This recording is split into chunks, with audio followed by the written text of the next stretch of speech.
Então, pessoal, vou gravar esse vídeo aqui com a intenção de explicar um pouquinho esse conteúdo aqui referente à situação de aprendizagem 2, que fala de corrente alternada. Então, você vem no material online aqui o C2, né, que a gente de eletricidade, na situação de aprendizagem 2, vou começar aqui a parte de conceitos essenciais. Ó. Clicar nele, vou ampliar minha tela para ficar mais fácil.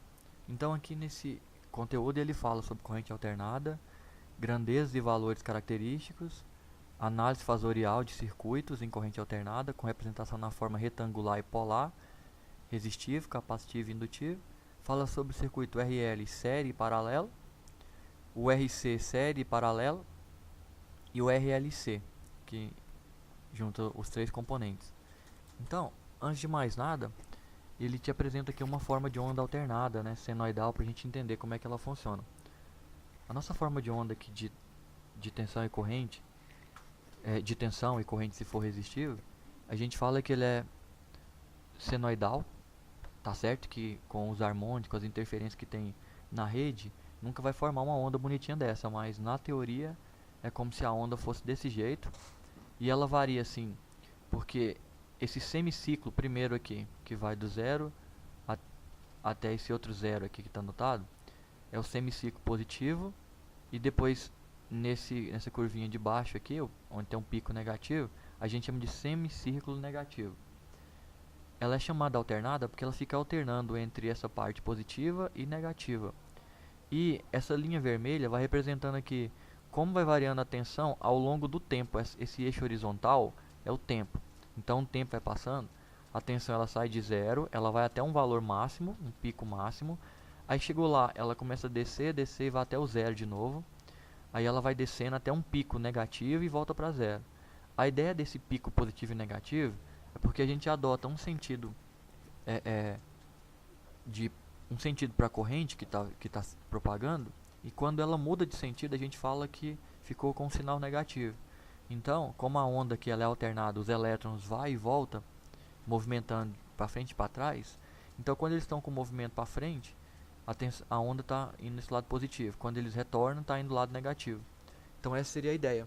Então a gente pode pensar assim: quando eu estou saindo do zero, é como se o elétron tivesse parado. Aí quando eu vou no pico máximo, é porque ele foi acelerando, acelerando, e chegou na velocidade máxima. Mas aí, de repente ele vai ter que parar para ele voltar, retornar, né? Porque ele está indo e voltando. Então o pico máximo é quando ele atingir a velocidade máxima. Aí de repente ele começa a frear, vai parando, parando, até que ele parou completamente. Agora ele vai movimentar no sentido contrário. Então ele sai da velocidade zero e vai aumentando até chegar na velocidade máxima, só que agora no sentido contrário. E aí ele começa diminuindo a velocidade até parar para poder ir para o outro sentido. Então aquele balanço de vai e volta, representado por esses dois semiciclos aqui. E o que a gente chama de período de uma onda é o tempo gasto para ela fazer um semiciclo positivo e um semiciclo negativo. Então esse T aqui. Aqui no Brasil, né, a frequência da nossa rede é de 60 Hz. Quer dizer que a nossa onda ela faz um semiciclo positivo e um negativo 60 vezes em um segundo. Então esse é a frequência dela. Já o período dela é o inverso da frequência. Então vou pegar uma calculadora aqui. Como a nossa onda é de 60 Hz, então para mim calcular o inverso, só eu pegar 60 e clicar nesse botão de inverter, ó, ele vai inverter o cálculo e me deu esse valor. Esse valor é o tempo. É o tempo que ela gasta para fazer um semiciclo. Que se a gente for ler aqui em milissegundos, seria 16,7 milissegundos. É o período da nossa onda, né, de 60 Hz. Então deixa eu aumentar aqui novamente. Então, o valor de pico é o valor máximo que a onda pode assumir. Este valor pode ser positivo ou negativo. O valor eficaz, é claro, isso, para chegar nessa fórmula aqui, ela vem através de um cálculo matemático um pouco mais avançado. A gente costuma ver na universidade, mas no nosso curso a gente não vai ver, porque envolve algumas funções matemáticas que não são estudadas aqui. Mas o fato é que se a onda for senoidal, o valor RMS dele vai dar o valor de pico dividido por raiz de 2. O valor RMS é o valor que os aparelhos de medição medem para você. Por exemplo, quando eu falo que a nossa tensão aqui é 220 entre fase e neutro, esse valor é o valor de RMS, porque na verdade a minha onda de tensão ela vai até um valor máximo de pico, né, de aproximadamente 311 volts. Aí quando eu divido por raiz de 2, que vai dar o 220. Então, valor de pico é o maior valor que ela atinge, né, num certo intervalo de tempo. E aí eu divido por raiz de 2, eu tenho um valor de RMS que vai ser um valor que vai representar aquela variação, né, senoidal da minha onda, que é o valor que os aparelhos conseguem medir. O valor pico a pico seria eu pegar o valor de um pico positivo até um pico negativo. Então é o dobro de um valor de pico, vai dar o tamanho dobrado. E o valor médio de uma onda dessa aqui seria eu pegar o valor de pico a pico e dividir por π, quando eu quero encontrar o valor médio de uma onda senoidal, né? Valor pico a pico, que é o que a gente calculou aqui anteriormente, e dividir por π, aí eu vou ter o valor médio.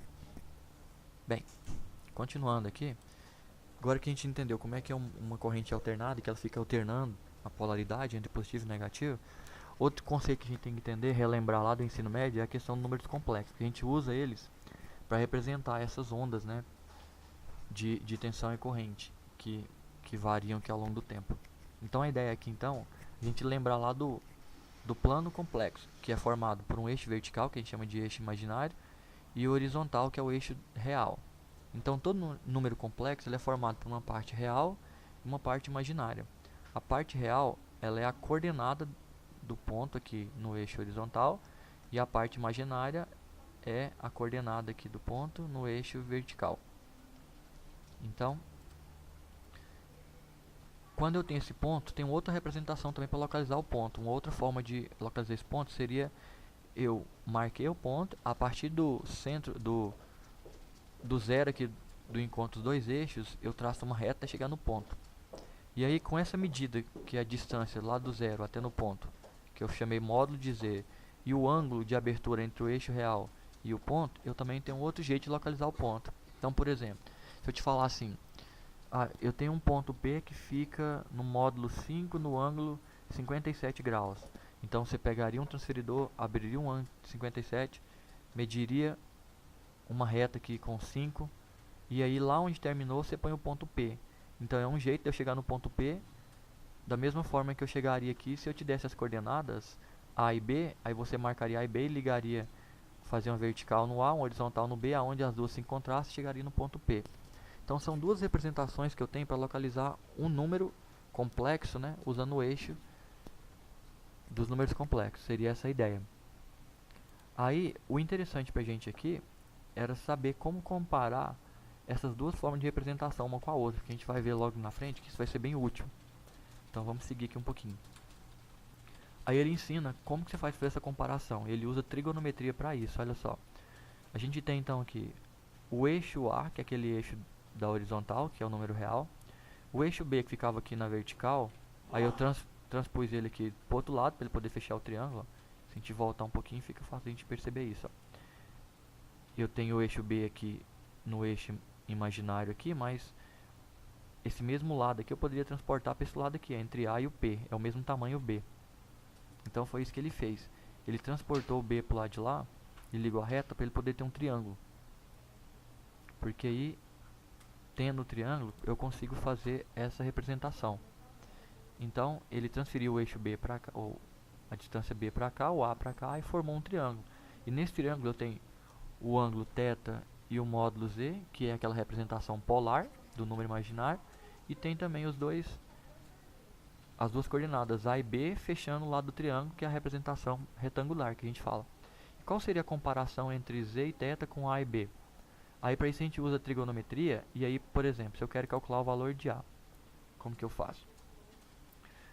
Um número complexo, então, ele é formado por esse A e o B. Aí eu coloco um J junto com o B para mim lembrar que o B é a coordenada imaginária, não existe o I. Então, aqui a gente usa J porque o I que a gente costuma usar no ensino médio também é o símbolo da corrente aqui, então, para não confundir. Então a gente mudou a letra para J. Então A mais JB, eu estou dizendo que esse número complexo meu tem A, parte real, mais o B, a parte imaginária, e quem mostra para mim que ele é a parte imaginária é o J que está do lado dele. E aí, se eu quero transformar isso em módulo, ou seja, saber aquela distância lá do Z, basta eu usar aqui no meu triângulo, teorema de Pitágoras, né? Vamos voltar no triângulo lá atrás. nesse triângulo que ele forma aqui, ó, se eu usar o teorema de Pitágoras, ó, o Z é a hipotenusa, o A é um cateto e o B é um cateto. Então, o que o teorema de Pitágoras fala? Ele fala que o quadrado da hipotenusa, que o A é uma, então o quadrado de A, mais o quadrado de B, que é o outro cateto, é igual ao quadrado de Z, que é a hipotenusa. Aí eu tiro o quadrado de Z e mando para lá a raiz quadrada. Então fica essa equação que ele mostrou aqui, ó. Módulo de Z é a raiz quadrada de A ao quadrado mais B ao quadrado. Então toda vez que eu tenho o valor de A e B e quero encontrar o valor do módulo de Z, é só eu fazer a raiz quadrada de A ao quadrado mais B ao quadrado. E para mim encontrar o ângulo θ, que é esse ângulo que é formado lá no triângulo, é só eu fazer o quê? Vamos voltar lá no triângulo retângulo novamente. Voltando aí no triângulo retângulo, eu consigo perceber o seguinte, que o θ, ele é o ângulo formado aqui no triângulo e tem uma relação da trigonometria que fala que a tangente desse ângulo θ é igual ao cateto oposto sobre a hipotenusa. Cateto oposto sobre a adjacente. Quem faz o papel do cateto oposto aqui é o B. Quem faz o papel do cateto adjacente é o A. Então a tangente θ é B dividido por A. Só que eu não quero a tangente θ, eu quero o ângulo θ. E aí, quando eu tenho a tangente e quero encontrar o ângulo, existe uma função que é a função inversa da tangente, que é chamada arco tangente. Inclusive, na calculadora a gente tem isso também, ó. Olha só, calculadora científica, vou zerar, ela tem aqui a função tangente, e quando eu aperto aqui inverso, ele tem a tangente a menos 1, que significa arco tangente, que é a função inversa da tangente. Então, quando eu aperto inverso aqui na científica, todas as minhas funções trigonométricas ficou invertidas, ó. A cosseno ficou arco cosseno, o seno ficou arco seno, e a tangente arco tangente. Então, como eu quero θ, o que eu faço? Ó? Tangente de θ é B sobre A. E como eu quero o ângulo θ e não quero tangente θ, então eu aplico a arquitangente de B sobre A, que aí, em vez de eu encontrar a tangente, eu encontro o ângulo da tangente. Então essa que é a ideia. Por isso eu tenho aqui então que o meu ângulo é só pegar a arquitangente de B sobre A. Agora eu mostro para vocês assim, na calculadora como é que a gente calcula isso, porque a calculadora já tem essa função pronta. Você só aplica o valor de B e A e divide e aperta a arquitangente e ele resolve. E um exemplo aqui então. Eu tenho aqui a coordenada, eu tenho um número complexo em coordenada retangular, onde o 6 é o A e o 5 é o B. E o J é para mostrar que essa é a parte complexa e o 6 está sozinho a parte real. Aí eu vou pegar a calculadora aqui agora e vou calcular primeiro o módulo de Z, que é aquele valor, aquela distância, né, a hipotenusa do nosso triângulo, que é a distância do zero até lá no ponto P. Então, pela teoria, basta pegar 6 elevado ao quadrado, que dá 36. Aí eu vou somar isso com 5 elevado ao quadrado, que vai dar 25. Então, somei 36 mais 25, 61. E agora eu tiro a raiz quadrada de 61. Então, quer dizer que o meu valor de Z, o módulo dele, é 7,81. Então, vamos ver se é isso mesmo. Olha lá, peguei 6 ao quadrado, 5 ao quadrado, 36, 25, 61, tirei a raiz, 7,81. Foi o que a gente encontrou na calculadora. 7,81. Ok. Agora eu quero encontrar o ângulo, né? Então, a fórmula é arquitangente de B sobre A. Então, arquitangente de B sobre A é arquitangente de 5 sobre 6. Aí, quando eu pegar aqui minha calculadora, o que eu faço? Vamos zerar aqui. Vou pegar 5 e vou dividir, o símbolo de dividir é esse, para 6, ok, deu 0,83. Aí eu quero a arquitangente, ó, não é a tangente, eu tenho que apertar inverso e apertar a arquitangente. Aí ele está falando que fez a arquitangente de 0,83, que deu 39,80 graus. Então esse é o valor do ângulo θ. Então logo, um jeito de escrever isso em coordenada polar então, é escrever o módulo. Aí esse símbolozinho aqui, que é parecido com o símbolo de menor, na verdade ele é um pouquinho maior e o valor do ângulo ficaria dentro dele, assim. Porque esse aqui não é menor, não está dizendo que 7,81 é menor que 39. Isso aqui é só simbologia para me escrever em coordenada polar. Mas eu confesso que aqui ficou parecendo um sinal de menor mesmo. Então ele seria um pouquinho maior esse símbolo aqui, para o 39,80 ficar um pouquinho dentro dele. Então, esse é o módulo e esse é o ângulo. Então, essa parte de baixo está em coordenada polar, a parte de cima está em coordenada retangular. Mas as duas representações representam o mesmo ponto de um número complexo. Então, se eu fosse colocar no plano cartesiano, no plano complexo lá, o que eu ia ter? Eu poderia escrever nesse formato que eu vou chegar no mesmo ponto. Então, já que a gente entendeu como é que é o plano complexo com eixo real e eixo imaginário, aprendeu a encontrar as coordenadas retangular, que é o A e o B, e as coordenadas polar, agora a gente vai ver para que serve no estudo de corrente alternada. Tá. Antes disso, a gente vai ver como transformar, né, de polar para retangular, porque a gente viu só a ida, né, e a volta. Então vamos pensar de novo aqui no seguinte: eu tenho meu triângulo, retângulo, né, e eu quero encontrar o valor A. Aí tem uma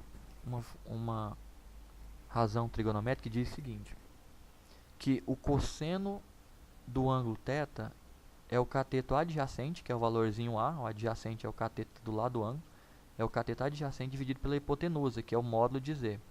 Então você tem que cosseno de θ é A dividido para Z. Como meu interesse é encontrar o A, então você vai trocar de posição aqui. Deixa eu pegar aqui uma folha que fica mais fácil de eu explicar. Aqui. Deixa eu digitar aqui. Então a fórmula fala que cosseno do ângulo θ, vou colocar aqui um símbolo qualquer aqui. Cosseno do ângulo desse ângulo aqui qualquer, ele é o quê? Ele é o cateto adjacente, que é o A, dividido pela minha hipotenusa, que é o módulo de Z, né? Que vou pôr só Z aqui, porque eu não consigo. Até que eu consigo digitar o módulo aqui, ó. Z. Pronto. Então é A dividido pelo módulo de Z. Mas o meu interesse é encontrar o valor A. O que eu faço? Pego o módulo de Z que está multiplicando, que está dividindo e passa multiplicando. Então, o meu A vai ficar sozinho. E aí, o meu módulo de Z foi multiplicando. Então, vai ficar módulo de Z vezes o cosseno do ângulo determinado. Então, foi daí que veio essa equação, então, aqui. Que o A é mod de Z vezes cosseno de θ. Porque eu passei o mod de Z que estava dividindo e passei multiplicando. Então, se eu quiser encontrar o valor de A, é assim que eu faço. Só usando o mod de Z e o cosseno θ.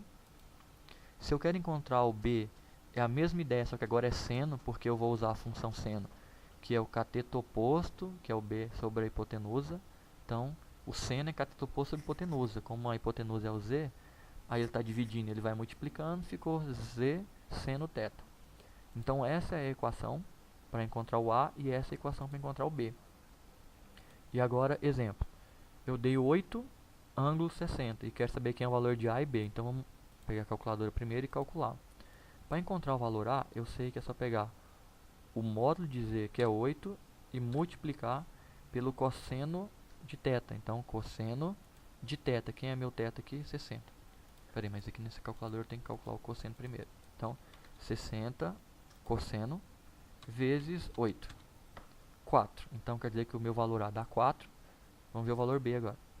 Então, 60 seno multiplicado por 8. Deu 6,92. Então, é 4 e 6,92. Então, aqui ele calcula o A. Deu 4, como a gente esperava. Calcula o B. Jogou 8 vezes seno de θ. Deu 6,93 arredondando, né? 93 arredondando. Então, o meu valor seria 4 mais, aqui não é igual, é um mais. 4 mais J 6,93. Lembra que o J é para dizer que essa parte é o B, é a parte imaginária. E o A é a parte real. Então, 4 mais J 6,93. Então, a medida de cima é igual a essa de baixo. Então, a gente viu a conversão de coordenada polar para retangular. Agora, para que saber disso?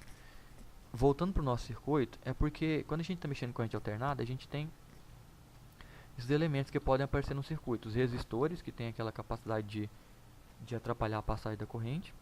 Tem um capacitor, que ele é um elemento que ele é capaz de armazenar energia em forma de campo elétrico. E tem um indutor, que é capaz de armazenar energia em forma de campo magnético. Esses elementos podem aparecer no seu circuito. Mas quando eles aparecem, eles fazem acontecer algo no seu circuito. A gente vai analisar aqui, ó. Por exemplo, a resistência. A resistência, quando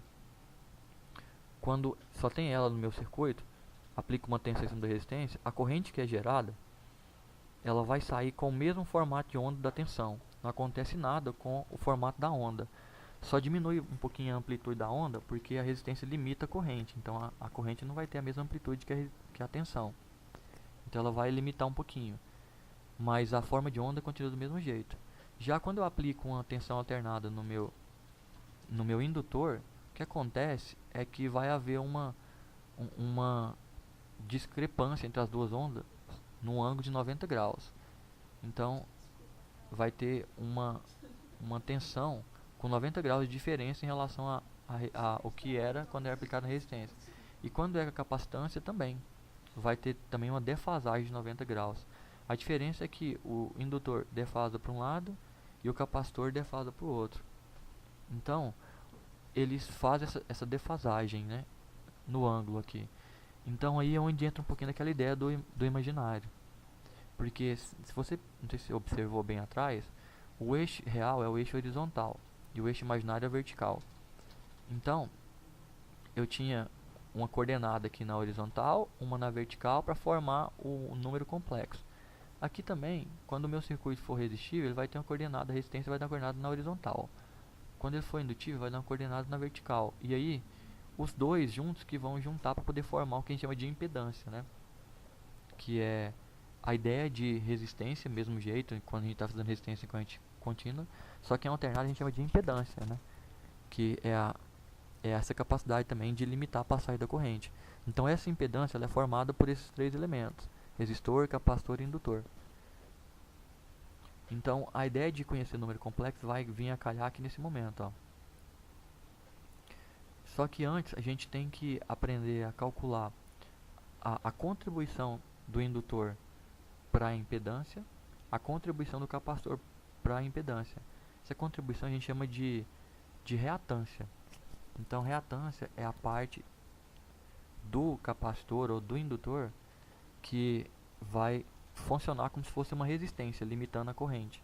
Então eu tenho que descobrir quem é ela para juntar com a resistência e ver o que a impedância está impedindo. Só que na hora que eu vou juntar, eu não posso simplesmente somar resistência com reatância. Isso por quê? Porque eu estou vendo que a reatância, quando ela age no circuito, ela muda a forma de onda, né? Ela defasa em 90 graus. E aí, como está defasado em 90 graus, aí eu lembro lá dos números complexos, que é defasado o B do A em 90 graus. Aí na hora de somar o A com o B, aí tem aquelas continhas que a gente viu lá, né? De somar com o imaginário lá. Um é real e o outro é imaginário. E aí, na hora de agregar eles, eu não posso agregar esquecendo de colocar aquela demarcação do imaginário. Então vamos continuar aqui. Então aqui, o indutor, vamos entender o que o indutor faz no circuito. Então, eles são um componente formado por um conjunto de espiras, né? De um material condutor. E as bobinas de cobre, né, no geral, são indutores mais comum que você tem. Os indutores que a gente usa em circuito eletrônico aqui, ele além de ter bobina de cobre, ele tem um núcleo, né, ferromagnético, que aumenta essa indutância dele. Porque se não tiver um núcleo, é o ar. O ar não vai influenciar muito, né, nessa parte de indutância, então vai ter um valor de indutância mais fraco. Se eu quero aumentar essa indutância, eu pego um material que é melhor para poder deixar fluir o campo magnético. Aí seria a ideia de um material ferromagnético. Aí eu teria um indutor com maior indutância, que a gente fala. E o que acontece quando eu aplico uma tensão num resistor e num indutor, para você ver a diferença? Quando eu aplico num resistor, a tensão vem aqui por cima, a corrente vem por baixo, e perceba que eles estão em fase, ou seja, quando passa no zero eles se encontram, eles estão caminhando do mesmo jeito. A diferença é que tem amplitude diferente. Agora, quando eu aplico a tensão no indutor, perceba que quando eu aplico a tensão máxima, o meu indutor vai começar a conduzir a corrente lá do zero. E aí, quando a minha tensão está chegando em zero, o meu indutor não zera a corrente instantaneamente não, ele começa a zerar. Ele não deixa ela baixar um pouquinho, porque ele armazenou energia em forma de campo magnético, então ele não permite os elétrons parar de movimentar instantaneamente. Aí, enquanto vai parando os elétrons, vai fazendo os elétrons parar de movimentar, a minha tensão já está na parte negativa, já era para os elétrons voltar. Aí, só depois de um tempo que os elétrons param, quando o semiciclo da corrente chega aqui no zero.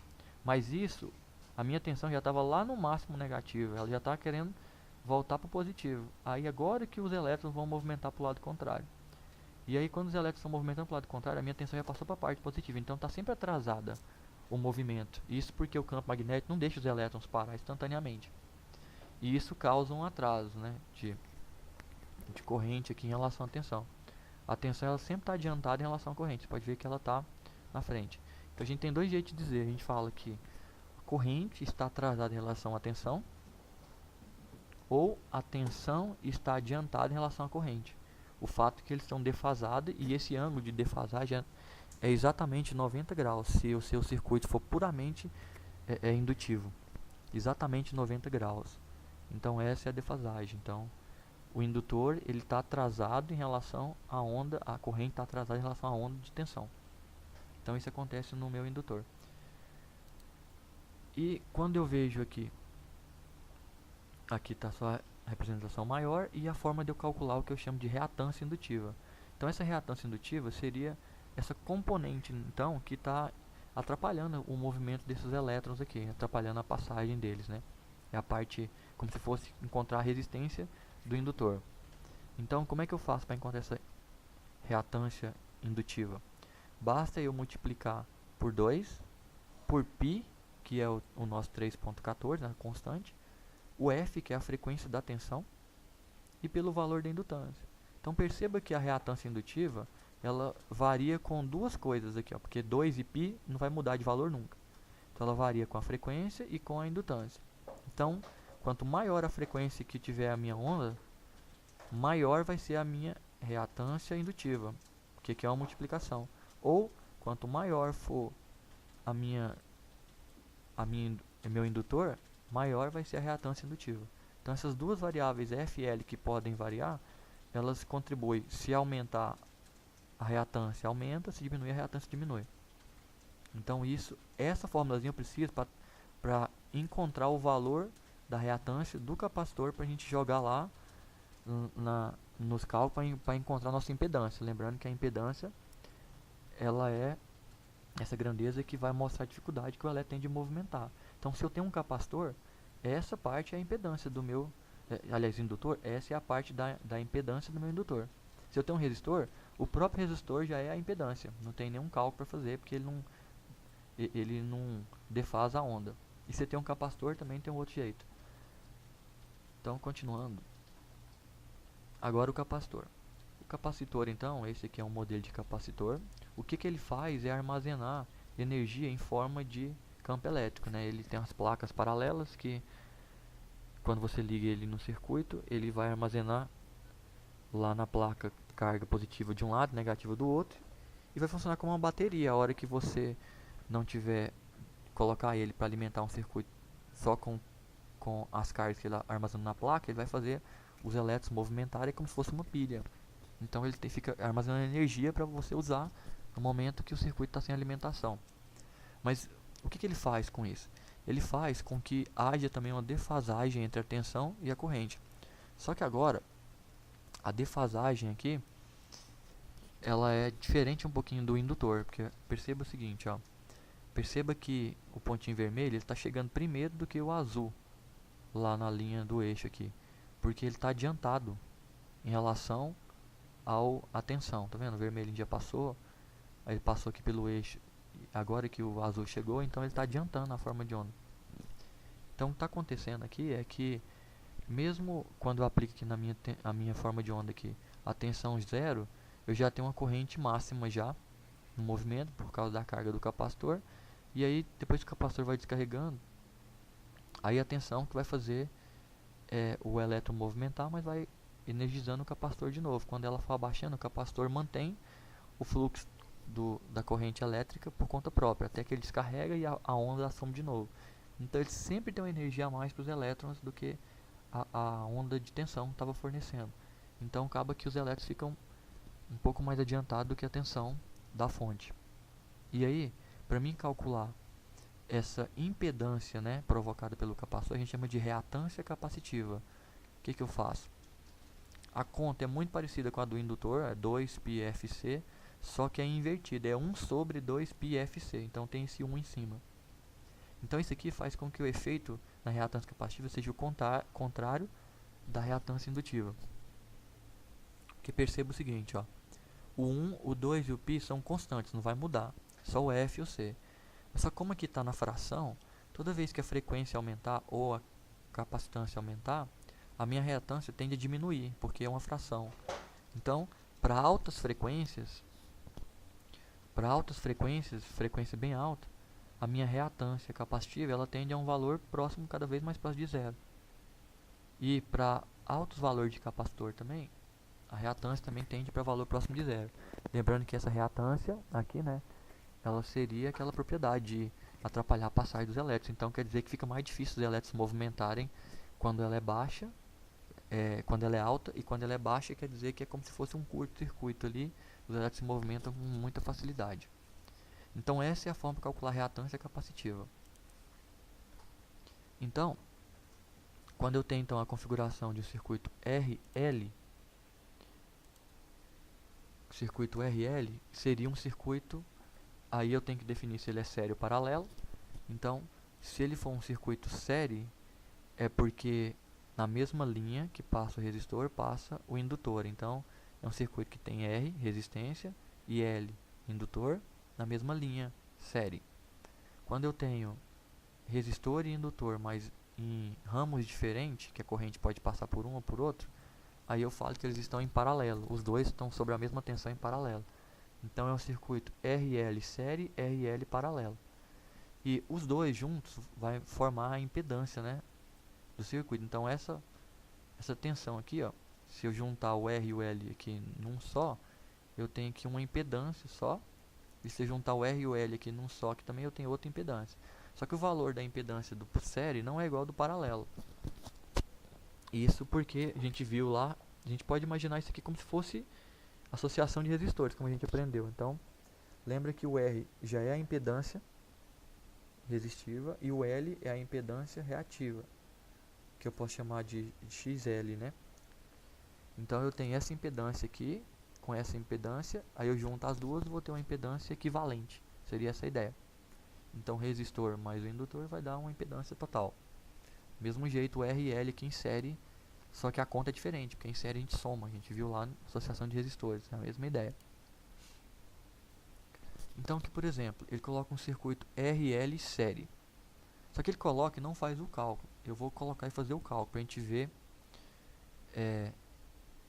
como é que eu encontro a corrente em um circuito RL em série. Então vamos lá. Vou pegar aqui, deixa eu tirar aqui. Vou pegar aqui uma folhinha para a gente abiscar. Abiscar aqui embaixo. Ok. Então, o circuito RL em série. Como é que eu analisaria? A primeira coisa que tem que fazer é encontrar a parte da impedância aqui do resistor e a parte da impedância do indutor, que a parte da impedância do indutor eu chamo de reatância indutiva e a do resistor aqui já é a resistência mesmo. Eu vou encontrar as duas para depois somar. Então olha só, seria então o meu Z total seria, o Z é o símbolo que a gente usa para impedância, seria o Z do resistor, ZR, mais o Z do indutor, né? O ZL. Só que o Z do indutor a gente chama de reatância indutiva, então seria, e o Z do resistor é o próprio resistor, então seria R mais XL. Então consiste, então o meu, para mim encontrar aqui a minha impedância, consiste então eu encontrar o valor de R e de L. Mas agora tem um porém.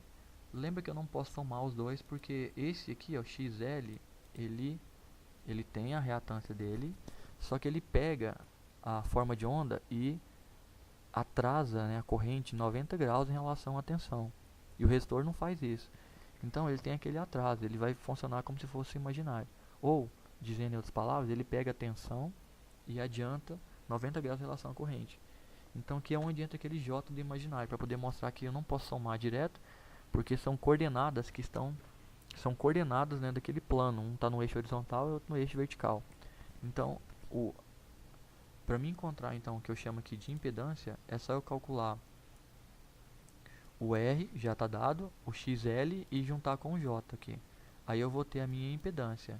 E aí para calcular a corrente, eu vou na formulazinha da lei de Ohm, só que em vez de eu usar agora resistência, eu vou usar impedância, né? Então, o que a lei de Ohm fala? É só pegar a tensão, que é U, e dividir para encontrar a corrente, a tensão dividida pela resistência, só que no caso agora a resistência para nós é a impedância. Então é assim que eu calculo a corrente. Tudo em letra maiúscula agora, porque a gente pra gente diferenciar um pouquinho lá do que estava usando no circuito lá em contínua. A gente chama isso aqui de fasores. Aqui o ideal é colocar um chapéuzinho em cima do i aqui, mas aqui eu não consigo no computador, então a gente usa a letra maiúscula e já dá para identificar bem. Então para encontrar a corrente eu tenho que primeiro encontrar quem que é esse valor de Z.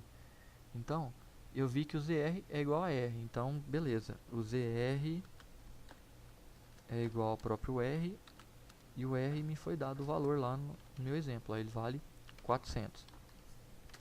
Então, 400 ohms. Ok, sem problema. 400 ohms, ok. Agora, quem é o meu XL? Na verdade, o meu ZL, né? Que é o XL, que é a reatância indutiva. Aí ela tem aquela formulazinha, que é o 2 vezes o π, que é o 3.14, vezes a frequência da onda que estou aplicando, ó, 60. Então, vezes 60 e vezes o valor do indutor. Qual que é o valor do indutor lá no nosso exemplo? Ele vale 300 mili, então vezes 300 dividido por 1000, 300 mili. Então meu cálculo vai ser, vamos pegar a calculadora e eu tenho que multiplicar 2 vezes 3.14 vezes 60 vezes 300. Deu esse valor, aí eu vou dividir por 1000, que era mili, deu 113,04. Então 113,04 ohms. Então quer dizer que a parte do meu resistor, ele vai resistir em 400 ohms, e o meu indutor, ele vai atrapalhar a corrente em 113,04 ohms, né, que é a parte resistiva dele. Então eu tenho isso aqui. Só que essa resistência 113 eu não posso somar direto com 400, porque eles estão em um ângulo diferente, 90 graus de diferença. Então eu não posso somar diretamente esses dois valores aqui. Então, com isso aqui, eu já consigo montar o meu Z em coordenada retangular, né? Que a gente viu que é o valorzinho real, né, da horizontal, que é a resistência, 400, mais o meu valorzinho imaginário. Eu vou colocar um J para me lembrar que eu não posso somar, 103,04. Então pronto, essa é a minha impedância está montada, só que ela está em coordenada retangular. E se eu for dividir por esse valor desse jeito somando, dá um maior trabalho dividir em coordenada retangular. Então quando a gente vai dividir, a gente passa para polar, que é mais fácil. Então passar isso aqui para polar é aquela continha que a gente fez aquela hora, que é para encontrar o módulo, eu tenho que levar ao quadrado o a e o b e tirar a raiz, né? Então vamos fazer isso. Então eu tenho que pegar 400 ao quadrado mais 113,04 ao quadrado, e aí eu tiro a raiz disso. 415,67. 415,67. Esse é o valor do módulo. Então, o que eu fiz aqui? Deixa eu colocar aqui, talvez o passo a passo fica mais fácil para quem tá. Eu primeiro peguei o 400, elevei ao quadrado e somei com 113,04, também elevei ao quadrado. E disso tudo, eu tirei a raiz quadrada. Então, fiz a raiz quadrada disso ao quadrado mais isso ao quadrado. Isso me deu esse valor aqui. Então, novamente, para quem se perdeu, 400 ao quadrado é 400 vezes 400. Mais 113,04 ao quadrado é ele vezes ele mesmo, mas aqui na calculadora científica tem o botãozinho já do quadrado. Então dá 12.700. Aí quando eu dou um Enter eu somei os dois. Agora é hora de tirar a raiz quadrada disso. 415,67. Eu arredondei o 6 para 7. Então esse é o valor do módulo. Agora qual que é o ângulo, né? Se eu transformei para coordenada polar, eu tenho que ter o módulo e o ângulo. Aí o ângulo é aquele da arctangente, né? Que a formulazinha falava que era só eu pegar o valor B, que no caso aqui é o 113,04, e dividir pelo valor A, que é o 400. Aí esse valor que eu encontrei, eu aperto inverso e aperto tangente a menos 1. Isso é arctangente, então deu 15,78. Então 15,78 graus. Beleza, então esse aqui é o meu valor da minha impedância, né? Então a minha impedância é 415 o módulo e o ângulo 15,78. Agora, quando eu vou calcular a minha corrente, aqui na fórmula, agora fica fácil, ó, porque eu já tenho aqui que a minha tensão ela é 127 de RMS, ângulo 60 graus. Então esse aqui, ó, já é o módulo dela e esse aqui já é o ângulo 127, ângulo 60 graus. Então a minha tensão ela já está em, vou anotar isso aqui antes de fazer a conta. Então a minha tensão hoje já está assim, ó, 127 ângulo 0 graus. E a minha impedância é 415 ângulo 15,78. Então quando eu for calcular o I, que é pegar a minha tensão e dividir pela minha impedância, eu vou ter essa conta aqui então. Vou até abrir um parênteses aqui, eu vou ter 127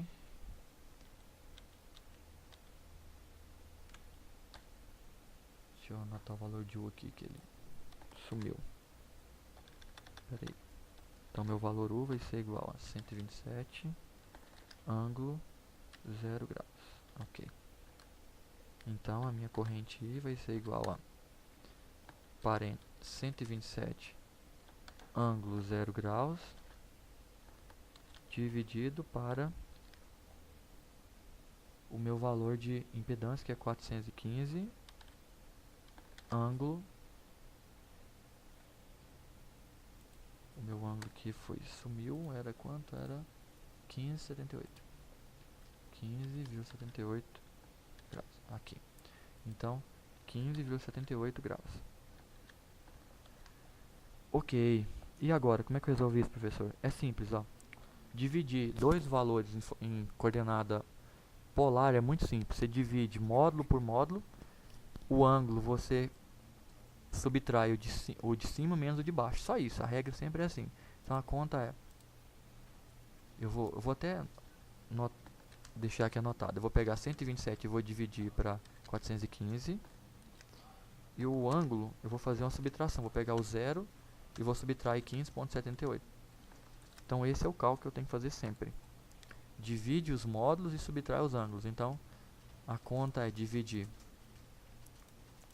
127 para 415. Isso vai me dar 415,67, né? Tô esquecendo do 67 aqui. Isso vai mudar alguma coisinha depois da vírgula. Muito pouco, mas vamos deixar aqui. Então vamos dividir aqui para não ficar certinho. 127 dividido para 415,67. Então deu 0,306 arredondado. Então 0,306. E qual foi o ângulo? 0 menos qualquer coisa vai dar menos qualquer coisa, que no caso é 15,78 graus. Então esse é o valor da minha corrente, ó. Então o que vai acontecer com a minha corrente? Ela vai ter um módulo menor do que o da tensão, que era 127, então vai ter 0,300 e pouquinho, e ela não vai ficar mais alinhada com a tensão, ela vai ter uma defasagem só de 15 graus. Se fosse só o indutor, a defasagem era 90. Mas como tinha um resistor também aqui, o resistor aqui na soma fez o meu ângulo mudar mais próximo de zero. Então ele desceu, que era menos 90, desceu agora para menos 15 graus. Então a minha corrente que estava atrasada 90 graus, agora ficou atrasada só 15 graus, porque o resistor que estava lá em série fez isso subir um pouquinho também.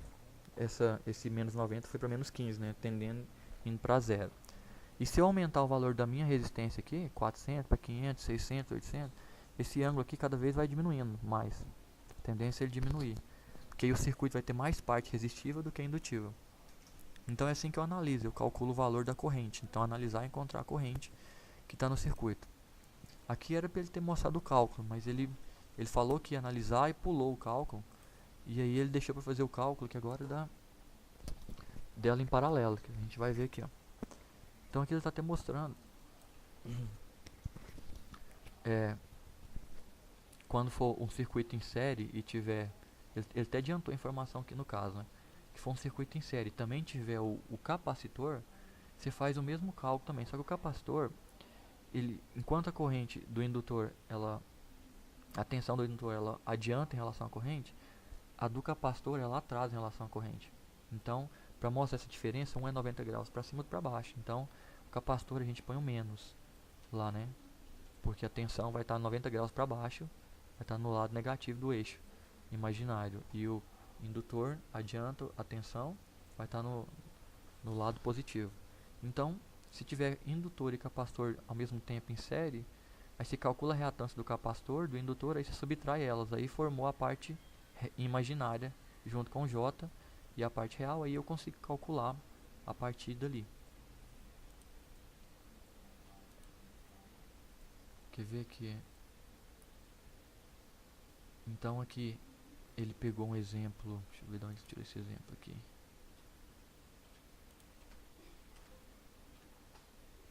Ah, esse é o circuito que a gente tava lá atrás, né, que é o sério. Ele pegou, é o que a gente acabou de fazer, ó.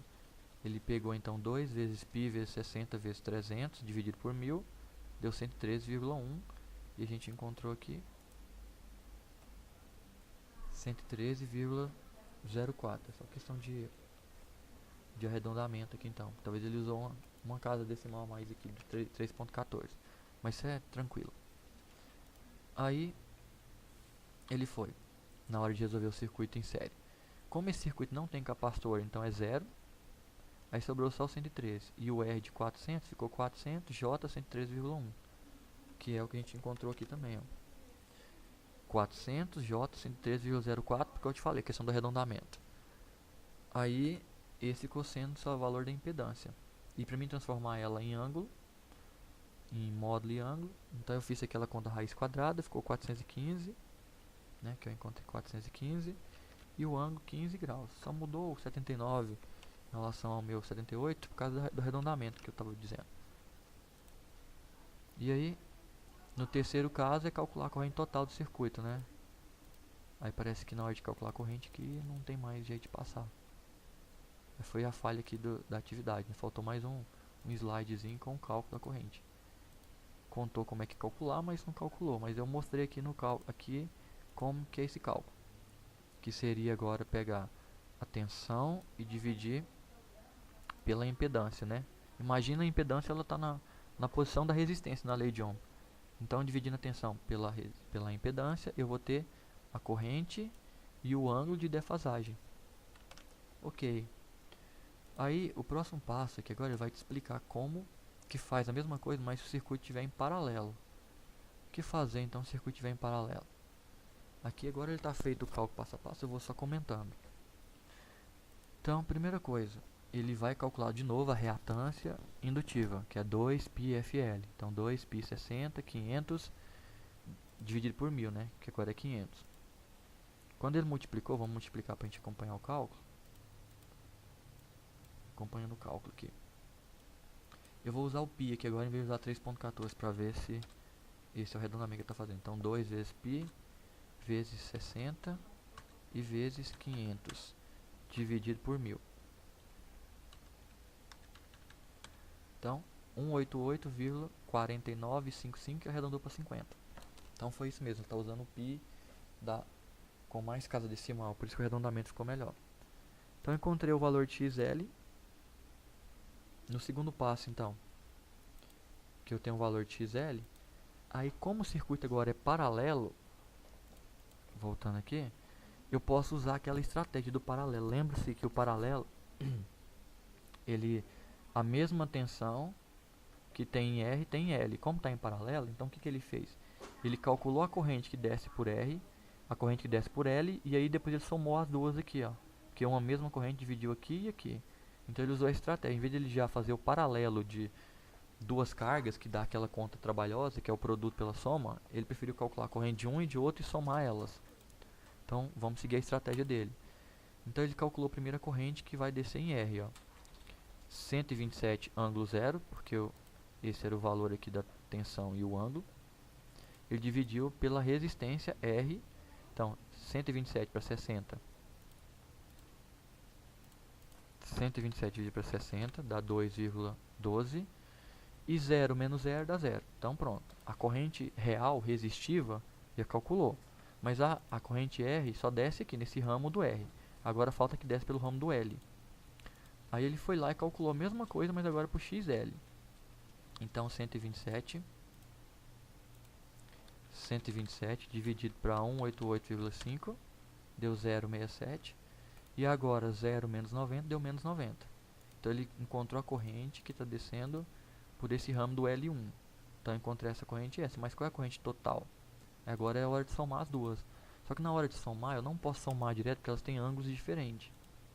Então, se elas têm... Aí ó, tá vendo? A corrente total é a soma das duas. Só que eu não posso somar porque elas têm ângulos diferentes. Aquela ideia do real e do imaginário.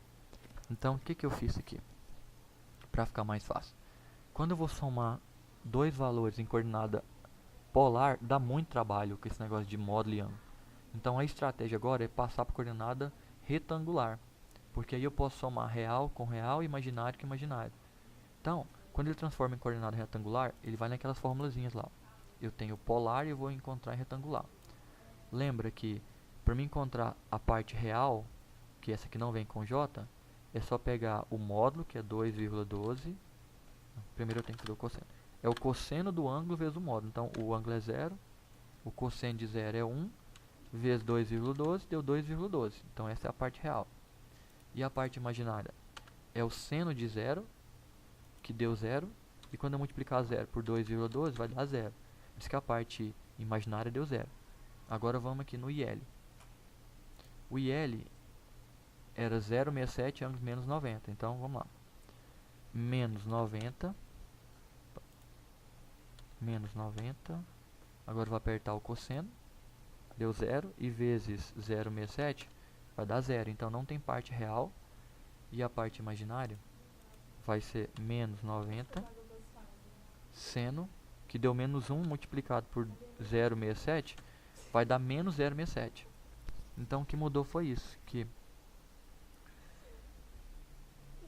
a parte real é 0 e a parte imaginária é menos 0,67. Agora eu posso somar, ó, real com real, ó, 2,12 com 0 dá 2,12 e mais J0 com menos J067. Então vai dar menos J067. Faltou uma vírgula aqui. Então meu valor ficou 2,12 menos J0,67. E para poder passar isso aqui para a coordenada polar de volta, aí eu tenho que fazer aquela conta da raiz quadrada. Ó. Vamos lembrar aqui, ó. É 2,12 elevado ao quadrado mais 0,67, como ele vai ficar ao quadrado, então o negativo vai ficar positivo de todo jeito. Então 0,67 ao quadrado, deu isso. Quando eu tirar a raiz quadrada, encontrei 2,22. Então esse é o módulo. E o ângulo, como é que eu calculo o ângulo? Para calcular o ângulo agora, você vai pegar o valor do imaginário, que é o 0,67. Eu não vou usar ângulo, sinal aqui agora. E vou dividir por 2,12. Ok? E aí, como eu quero inverso... Opa, apertei o botão errado aqui, deixa eu fazer de novo.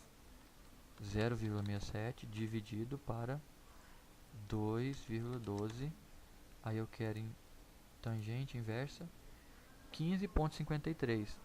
Mas lembra que o valor é negativo, eu não coloquei negativo. E por que eu não coloquei negativo? Porque agora para me saber se vai dar negativo ou positivo, eu tenho que pensar assim, ó. O imaginário é negativo, o real é positivo. Então lá no meu plano cartesiano lá atrás, eu vou voltar lá só pra gente ver ele. No meu plano imaginário lá atrás,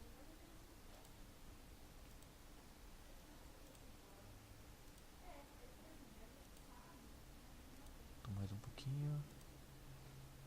mais um pouco.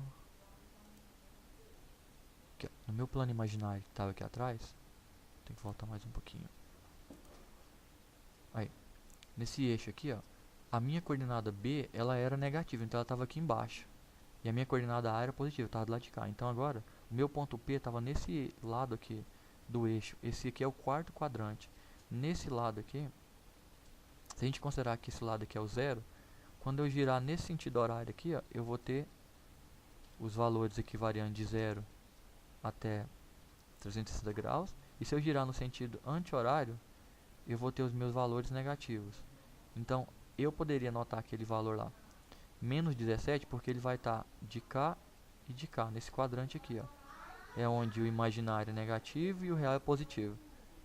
Então, eu vou estar desse lado de cá, então o ângulo vai ser negativo, e a abertura dele é aqui para baixo, não para cima. Se eu tivesse aqui do lado de cá, seria para cima. Então, por isso que deu menos 17 graus. Então, é assim que eu visualizo o ângulo, sinal do ângulo, né?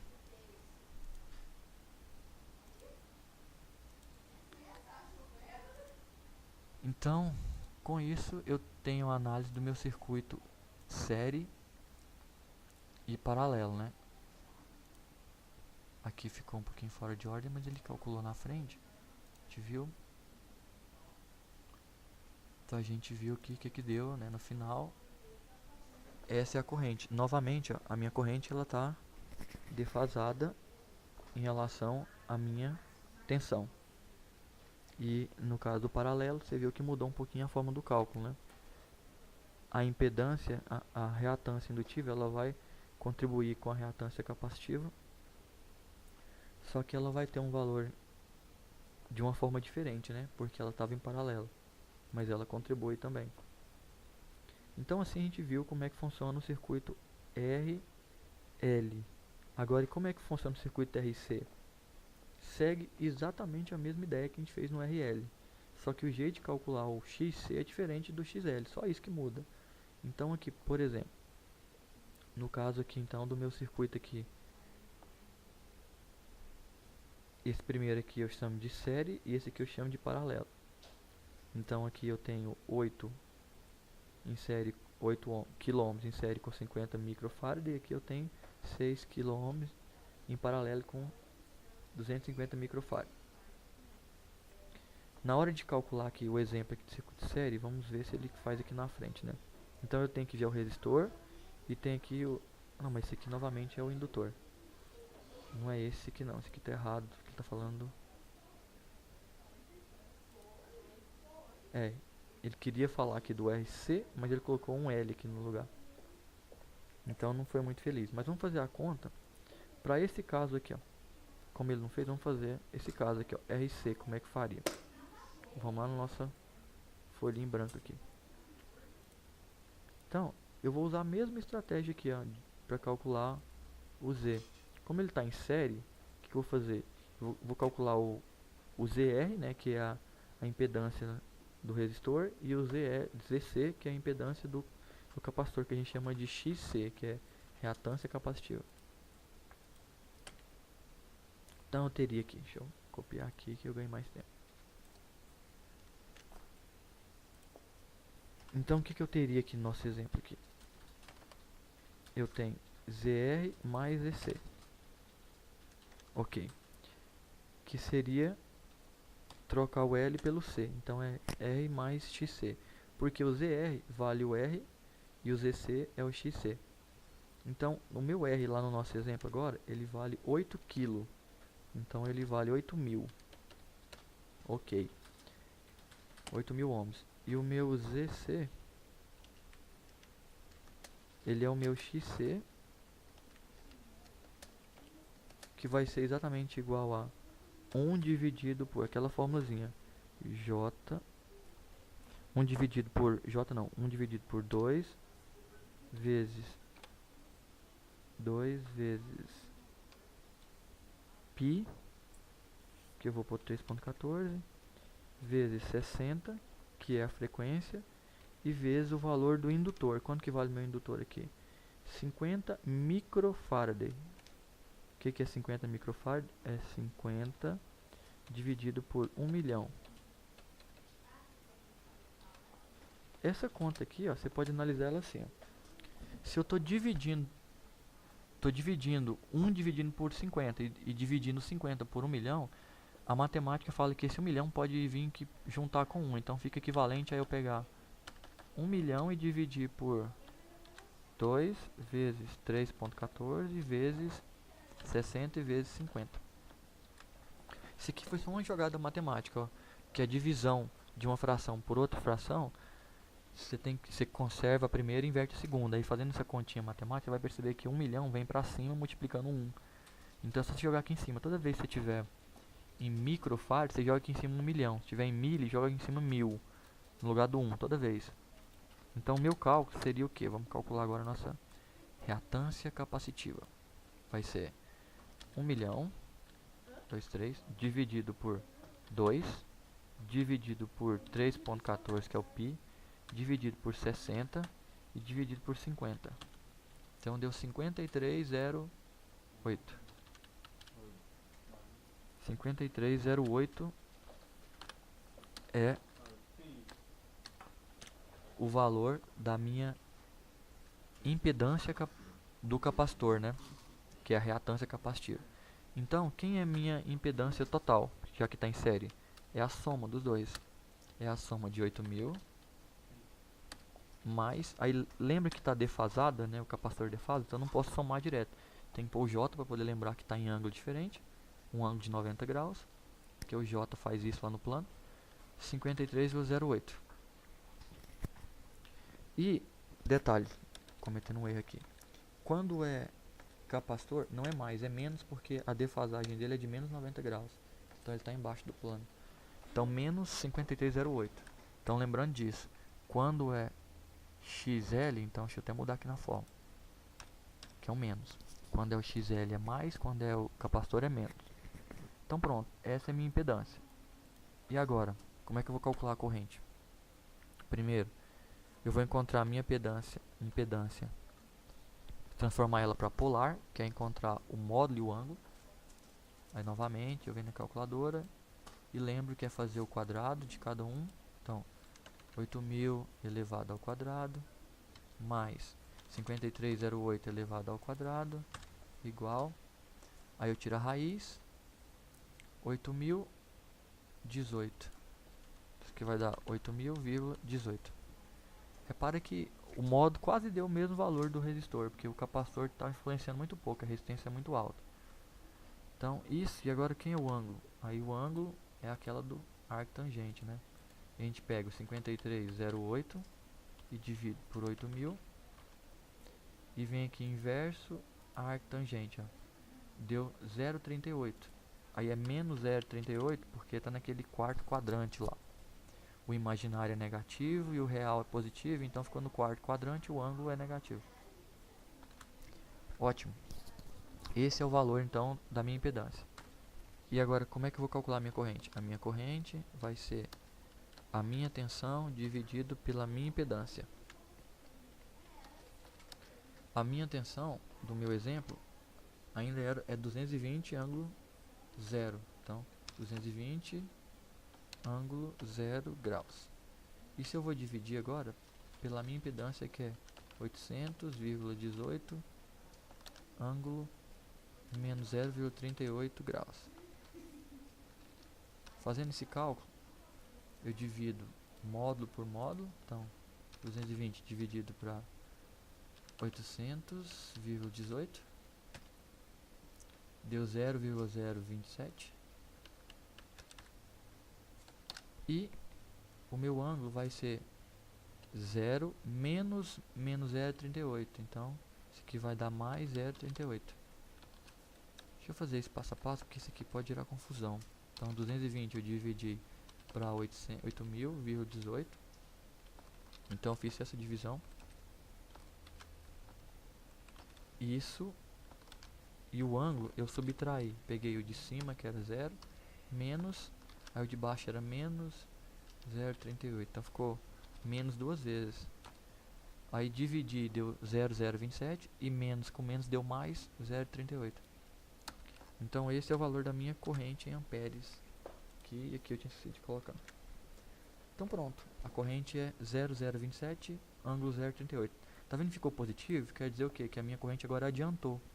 Porque o efeito do capacitor, por mais que ele seja pequeno, mas ele serviu para bagunçar um pouquinho a forma de onda e fez ela adiantar um pouquinho em relação ao que estava, né, que era só o resistor, mas ela adiantou um pouquinho. Então o indutor, ela atrasou a, a onda de corrente, e o capacitor, ela adiantou um pouquinho. Então, isso que aconteceu, questão dos ângulos aqui dos dois, né? Agora, olhando aqui na minha análise aqui, vamos ver se ele vai pegar aqui para fazer, anotou esse circuito aqui, não era o verdadeiro, ele nem calculou e passou para um em paralelo aqui, então. Aí o primeiro passo, ele calculou a reatância capacitiva, como a gente fez, ó. Dividiu o 10 elevado a 6, vamos calcular da forma que eu ensinei para ver se dá certo. Então eu pego 1 milhão e passo para cima. Eu vou dividir por 2, vou dividir por π, eu vou usar o π daqui da conta. Pera aí, deixa eu fazer aqui passo a passo. 1 milhão dividido por 2, enter. Dividido por π, dou um enter. E vou dividir agora por 350.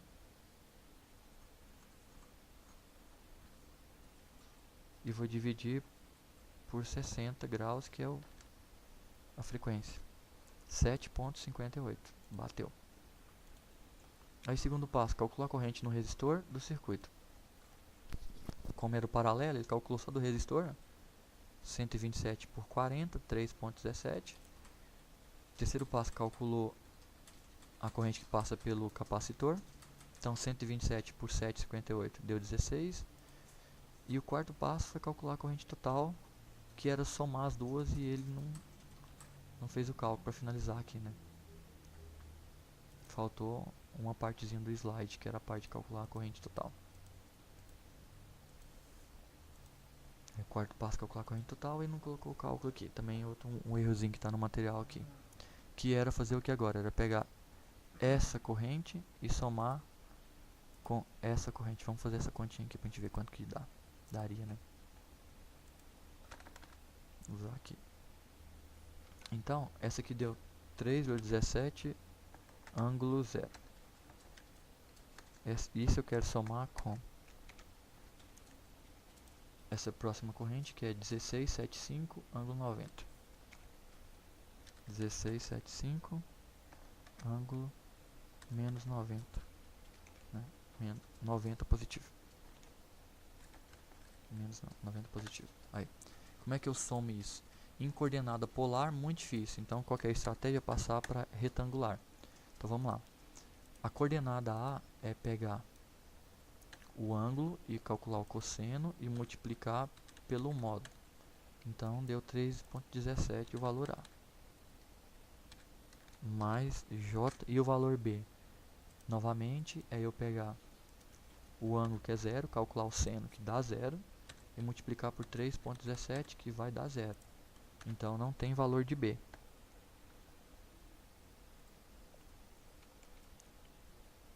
E agora, eu vou somar, vou subtrair, né? Porque, na verdade, a gente faz subtrair. Eu falei isso e esqueci. Quando é capacitor, a gente faz subtrair. Então, aqui deu mais. Pronto. E agora aqui, o outro valor seria... pegar aqui a corrente 16,75, né? Então, vamos pegar a calculadora. 16,75. Isso.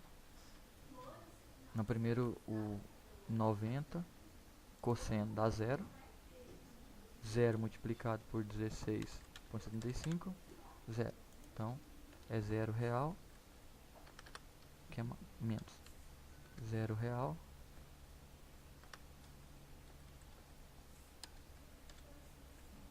Mais...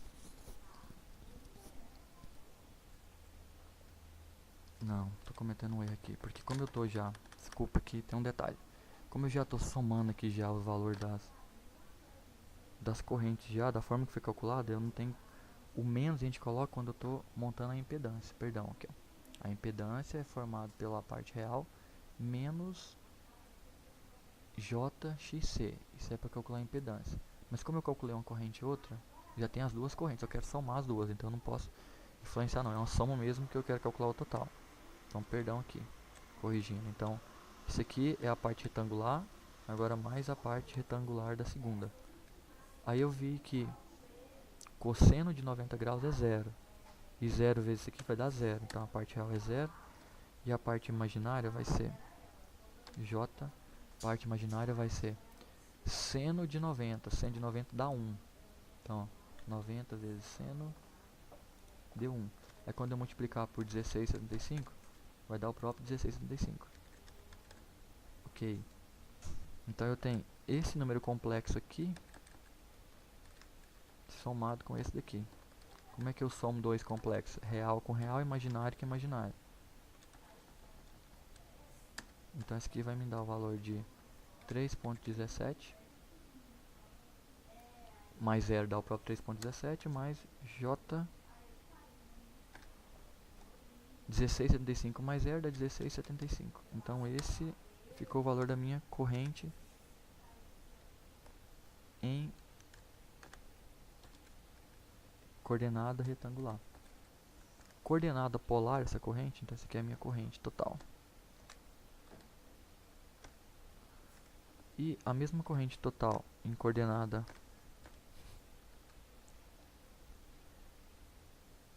a mesma corrente aqui em coordenada polar vai ficar. A gente passa para polar, tem que calcular o módulo, então é aquela da raiz quadrada. É 3,17 ao quadrado mais 16,75 ao quadrado. Aí tira a raiz, deu 17,04. Então 17,04. E o ângulo é só pegar a parte imaginária, dividir pela parte real e calcular o arctangente, que vai dar 79,28. Então 79,28 graus. Então essa ficou a minha corrente. Então no circuito que tem um capacitor, olha o que aconteceu. Nesse exemplo e nessa corrente aqui, ó, ficou positivo o ângulo, né? E nesse daqui que tem o indutor, ficou negativo o ângulo. Então quer dizer, a minha corrente que deu uma atrasada, né? Enquanto a tensão está no zero, ela ainda está no menos 15, então ela está um pouquinho para trás. E nesse aqui a minha corrente está um pouquinho adiantada, né? um pouquinho para frente, ficou positiva. Então como a gente tinha visto, né? No indutor a corrente atrasa, então a gente fala que é indutivo é atrasado, e no capacitor ela é adiantada, o ângulo dela é positivo. E assim eu calculo o valor da corrente quando o meu circuito for um circuito RC.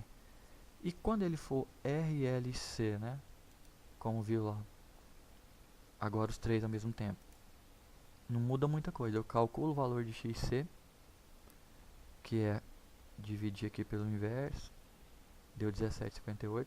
Calculo o valor de XL, 26,39. Aí, terceiro passo, a impedância do circuito, que é somar os três. Lembra que o XC vem negativo, como eu mostrei lá atrás, e o XL vem positivo, e não tem esse igual aqui no meio. Então é pegar o 80, aí o XC, que é 26, e o XL. Esses dois eu posso subtrair porque os dois são valor imaginário, um é positivo e um é negativo, então vai subtrair um do outro, deu 8. Então essa é a minha impedância, e passando para módulo deu esse valor, que é elevando ao quadrado aqui, ó, novamente para quem está aprendendo. 80 ao quadrado mais 8,71 ao quadrado e tira a raiz quadrada, 80,47. E para calcular o ângulo é 8,71 dividido para 80, aí eu coloco o inverso, tangente, então 6,21. Então essa é a minha impedância quando o circuito for RLC série, né? E aí para calcular a corrente, dividir a tensão, pela minha impedância, 220 para 80, deu 2,73, e 0 menos 6 vai dar menos 6. Então, nesse caso aqui, ó, a contribuição do indutor foi maior do que do capacitor. Então, a onda ficou atrasada. Isso por quê? Porque a reatância indutiva é maior que a capacitiva, então ela influenciou muito mais. Mas perceba que a reatância capacitiva, ela elimina a reatância indutiva. Então, isso aqui é onde a gente usa o que a gente chama de, para corrigir fator de potência, usa banco de capacitor por causa disso. Porque motor, ele tem a natureza indutiva, ele atrasa a corrente. Então, quando eu coloco o capacitor no circuito, ele vai adiantar a corrente, aí o atraso com o adiantamento vai se equilibrando. E se os dois valores que for igual, XL e XC, vai dar 0, então vai sobrar só 80 e a corrente não vai ficar em fase, não vai atrasar nem adiantar. Isso é vantagem, né? Então pronto, isso aqui é o RLC série. E o RLC paralelo? Eu faço a mesma ideia que eu fiz nos outros paralelos. Eu calculo só do C, XC é a corrente dele, calculo a corrente XL e a do R. Aí o total é somar as três correntes. Como elas vão estar em retangular, eu passo para polar para fazer o cálculo, né? Que ele não mostrou um exemplo nesse caso. Mas aqui, ó, tem um exemplo aqui. RLC paralelo, olha só. Primeiro passo, calcula a reatância capacitiva. Então, usa a fórmula, divide 1 para esse valor tudinho, ou no nosso método aqui, ó, esse 10 a menos 6 eu passo para cima valendo 1 milhão. Então, divido 1 milhão para 2, divido 1 milhão para π, o valor para π igual, divido para 50, agora é 250 Hz agora, divido para 50 e divido isso aqui para 250. Aí deu o mesmo valor que está aqui, ó, 12,73.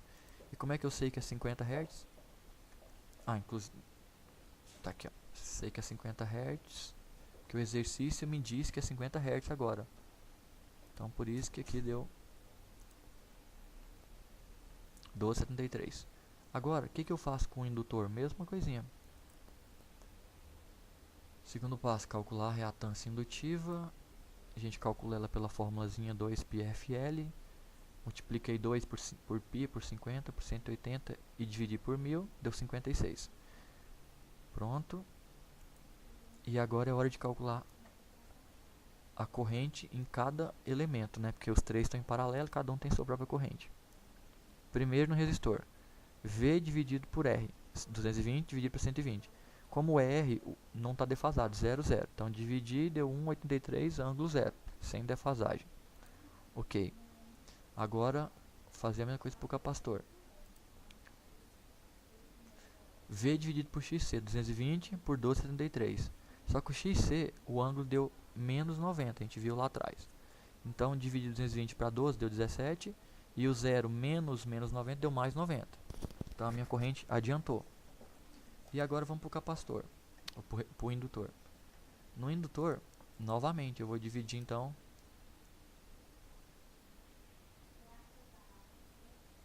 Opa, ele não mostrou. Ele falou do quinto passo, mas não mostrou o cálculo. Aí, do indutor e pulou para o sexto passo. Então essa vamos calcular para a gente ver que dá o valor que ele vai anotar aqui. Então deixa eu voltar lá então para me calcular a corrente do indutor. Vamos ver qual que era ela.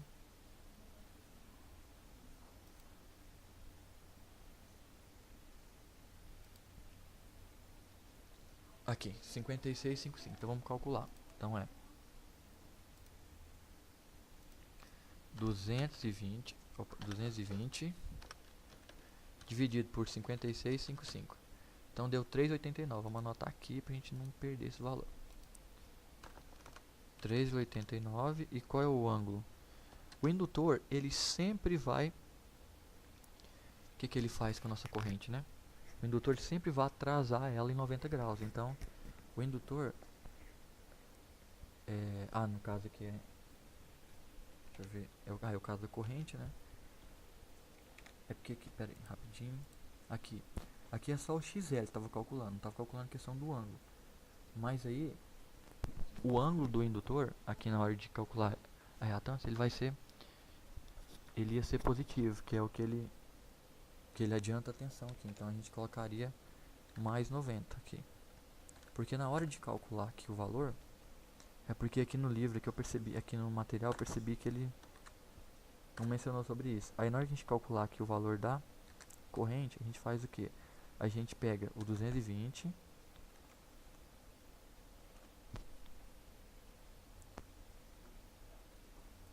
Pera aí, tô fazendo confusão aqui. Deixa eu melhorar isso aqui. 3,89 aqui já era o valor que eu tava calculando. Não vou colocar ele aqui agora não, vou colocar só o... Deixa eu deletar aqui. Aqui. Então primeiro aqui, 56,55. Vou ficar anotado. Aí a pergunta é, da onde que eu tirei esse 90 aqui? Porque lembra que o indutor e o capacitor ele defasa em 90 graus? Então, o indutor, quando tô calculando a impedância dele, olha aqui para trás, quando a gente calculou aqui. Aqui, ó. Quando calcular a impedância do indutor, a gente usa mais JL. O mais J quer dizer que é o J positivo, então é 90. E quando é o capacitor, a gente usa menos J. Menos J quer dizer que é 90, só que é negativo, então menos 90. Então por isso que aqui eu coloquei o ângulo mais 90, que seria o mais JXL, lá da regrinha que eu falei pra vocês. E agora na hora de calcular a corrente, aí eu pego a minha tensão, 0 graus, e divido pela minha... Eu vou dividir agora pela minha impedância aqui, né? No caso 56,55. Ângulo 90. Aí quando eu faço esse cálculo, eu vou ter... Aí sim eu vou ter o 389, que é a divisão. E o ângulo agora vai dar menos 90, porque é 0 menos 90 vai dar menos 90 graus. Aí.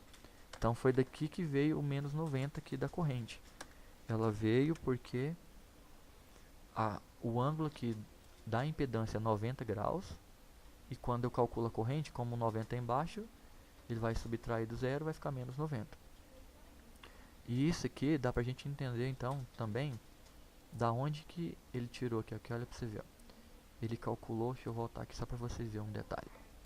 Quando ele calculou a reatância capacitiva, ele encontrou só 12,73. Aí se você olhar aqui na fórmula na hora que eu fiz o cálculo, você vai ver que ele colocou um ângulo lá e você não sabia de onde veio. Quer ver aqui, ó, do resistor ele colocou 0, do capacitor ele colocou o ângulo de menos 90 e a gente vai, mas só tinha 12,73, como é que eu sei que é menos 90? Por causa daquele critériozinho lá, ó, que quando for o indutor é mais JXL e quando for o capacitor é menos JXC. Então o mais J é para dizer que está 90 positivo o indutor e o menos J é para dizer que está 90 negativo o capacitor. Então menos 90 por isso. Aí quando eu subtrair que vai dar um 90 positivo aí a minha corrente está adiantada para poder seguir aquele critério da corrente adiantar, senão ela vai ficar atrasada. Então com o indutor, para ele atrasar a corrente, ele tem que ser na impedância positivo, para quando eu dividir por ele, ele ficar negativo, né? Então por isso que o nosso ficou negativo aqui, ó. Ele era positivo para poder ficar negativo, senão a minha corrente não atrasa. Então essa é a lógica. Aí a parte agora é calcular a corrente total. Então como é que eu calculo essa corrente total? Eu vou pegar a corrente do resistor, a do capacitor e a do indutor, ó, que foi exatamente a que a gente calculou, só que ele errou aqui no ângulo. É menos 90 e ele colocou mais 90. Mas ele vai consertar isso aqui no cálculo. Tá errado aqui, tem um menos 90 e ele vai consertar isso aqui no cálculo, quer ver?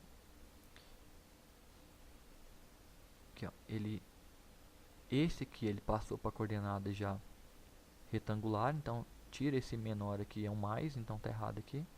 Aqui também passou para retangular, então aqui é um mais, não tem mais esse símbolo. E aqui ficou certo.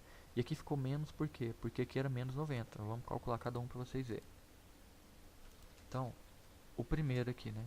O resistor, o ângulo é zero, então ele só tem... Se o ângulo é zero, quer dizer que o J também é zero. Então só tem coordenada real, 1,85, nem é 83, tá errado aqui também. Tem muito erro nesse material aqui. Tô vendo isso aqui. Então, 1,85 é a coordenada aqui. Vou fazer isso no papel, porque tá muito confuso aqui, tá muito errado. Então a corrente total, ó, I total, ela vai ser igual a...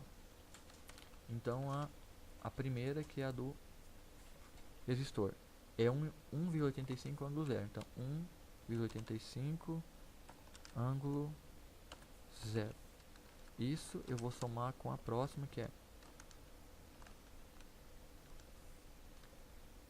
17,28 ângulo 90. 17,28 ângulo 90 graus. E a próxima vai ser 3,89 ângulo menos 90 graus. Pronto, tem que somar isso. Então a minha corrente total vai me dar o quê? I total vai ser... Vou passar tudo para coordenada retangular. Então, uma dica para a gente ganhar tempo. Ângulo zero só tem parte real, não tem parte imaginária. É como se o vetor estivesse em cima do eixo real. Ângulo 90 graus está em cima do eixo vertical. Então, eu só vou observar se é 90 positivo ou negativo. Quando é 90 positivo, quer dizer que não tem parte real, só parte imaginária. Então, e como é positivo, é o J positivo. Quando é 90 negativo, quer dizer que só tem parte imaginária, não tem parte real, mas ela é negativa. Então, para a gente ganhar tempo, então vai ser 1,85 mais J. Vou colocar J0. Vou colocar tudinho aqui para ver cada complexo. Então, pronto. Esse é a corrente do resistor. Já a corrente do indutor não tem parte real e mais só tem parte imaginária. E quando for a corrente do capacitor, ela não tem parte real e tem menos a parte imaginária. Então esse 90 graus, quando for 90 é muito fácil. Se eu fosse calcular o seno e o cosseno, eu ia ver que daria esses valores aqui. Então 90 quer dizer que só tem parte imaginária. Se é menos 90, é menos aqui no complexo. Se é mais 90, é mais aqui. E agora a soma disso vai dar... Soma somente as partes reais. Isso e com isso vai dar 1,85. Agora vamos somar só as partes imaginárias. 17,28 menos 3,89. Então isso aqui vai dar mais J. Aí eu subtraio. Vai ficar 17,28 menos 3,89. 13,39. 13,39. Então essa é a minha corrente na forma retangular. E se eu fosse calcular ela na forma polar, seria raiz... Não vou escrever não, vou calcular logo direto. Seria elevar ao quadrado 1,85 ao quadrado mais 13,39 ao quadrado igual, tira a raiz. Então é 13,52. 13,52. E o ângulo seria... Deixa eu ver qual é o ângulo. O ângulo seria, pega a parte imaginária, divide pela parte real, que é 1,85, aperta o inverso e depois o arco tangente. Então 82,13. 82,13 graus.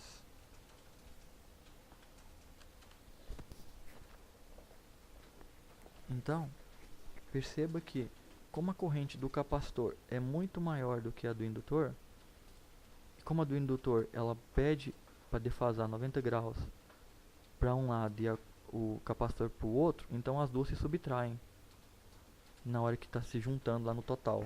E aí quem prevaleceu foi a maior, que foi a do capacitor, e logo o seu circuito ficou mais capacitivo, né? Então ele é capacitivo. Então o capacitor aqui influencia muito mais do que o indutor, e o ângulo ficou em 82 graus aqui. Então esse é o valor da minha corrente em amperes. Vamos ver o que deu aqui no livro. Vamos ver aqui. Aqui então ele mudou para 1,85, depois 83, 87, sem explicação nenhuma, porque o ângulo é zero, então teve essa variação.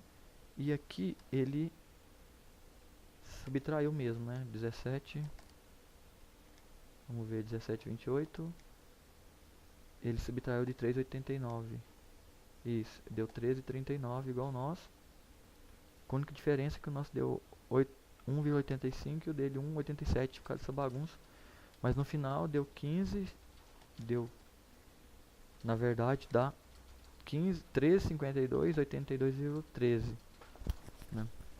Aqui no ângulo a gente entende o 0,5 por causa da variação. Agora essa parte aqui, creio que é erro. Vamos calcular aqui, olhando aqui pra gente ver. Então, mesmo com 87, é para ver o que que daria. Ao quadrado mais 13,39 ao quadrado e tira a raiz. Dá 13,51. Aqui então também foi outro erro, né? 52 que arredondaria, mas aqui não é 15, é 13 mesmo, que foi a digitação. Eu vou ver se eu consigo organizar esse slide aqui, porque não é eu que elaboro isso daqui. Mas aí então eu tenho a corrente total do meu circuito RLC em paralelo. Aqui começando de novo o mesmo cálculo, né? Então, essa parte eu entendo que ela é um pouco complicada e tal, mas os cálculos dela é sempre esse mesmo padrão. Dê uma olhadinha nesse vídeo, revisa esse vídeo aí com calma, né? Tenta fazer os cálculos que eu fui falando aqui pra ver se você consegue, porque aí quando você vier na atividade aqui, você vai observar o seguinte, ó, atividade que é para entregar. Eu tenho esse ramo aqui que tem um RL série e tem esse ramo que tem RLC série. E depois eu tenho dois paralelos. Como eu quero saber a corrente, a dica que eu dou é o seguinte, para esse circuito aqui. Primeira coisa que você vai fazer, você vai encontrar a impedância do resistor, é o próprio 20, e a do indutor, que é o XL, que é o 2π 60 graus vezes 100 mili. Encontrou, você vai ter essa expressão aqui, ó. Uma coisa nesse formato aqui, ó. Lembra de colocar o J positivo aqui. Aí, nesse ramo, você já pode calcular a corrente que desce. Como? Dividindo, transformando isso aqui, que a gente encontrou. Você transforma isso para essa coordenada polar. Aí você vai dividir o 127 para o seu valor que você encontrou desse circuito. Aí você vai ter uma corrente, e aí vai subtrair 0 menos o ângulo aqui que você vai encontrar, que vai ser positivo, aí vai dar uma corrente negativa. Então aqui tem uma corrente negativa.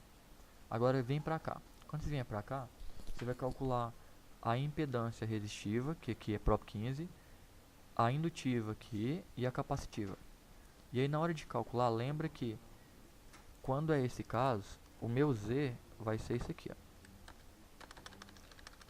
Lembra que o XL é positivo e o XJ é negativo, que agora é capacitor. Então X é J, XC. Então é aquela formulazinha que está lá no material. Ele fala então que se você pegar o R mais J, aí aqui dentro do parênteses você pode pegar o seu XL, XL menos o XC. Porque o XC é negativo. Então, com isso você vai ter de novo, vai encontrar então só um real e um imaginário. Passa para polar, aí divide 127 para esse valor aqui. Esse valor aqui que você acabou de encontrar. Aí você vai encontrar um ângulo, vai encontrar um módulo, e o ângulo, aí ele pode dar positivo ou negativo, depende. Porque nessa subtração vai depender do que? Se o seu XL for maior que o XC, então esse aqui vai te dar um ângulo positivo, que vai ser um J positivo. Aí quando eu dividir, vai ficar negativa a corrente. Se for o XL for maior, aí vai dar J negativo. E quando dividir a corrente vai dar positivo, vai ser adiantado. Então você vai ter uma corrente atrasada e adiantada, ou atrasada e atrasada. Um dos dois casos. Aí você vai ter duas correntes e vai somar total. Aí na hora de somar é aquela história de eu não consigo somar em duas coordenadas polar. Aí eu volto para retangular, igual a gente fez aqui embaixo, ó. Eu tinha aqui mais embaixo um pouquinho. Aqui, eu tinha uma corrente coordenada polar com outra corrente coordenada polar. Aí eu passei as duas para retangular. E aí eu somo real com real, imaginário com imaginário, e encontrei a corrente em retangular. E se quer passar para polar, faz aquelas continhas e encontre ela em polar.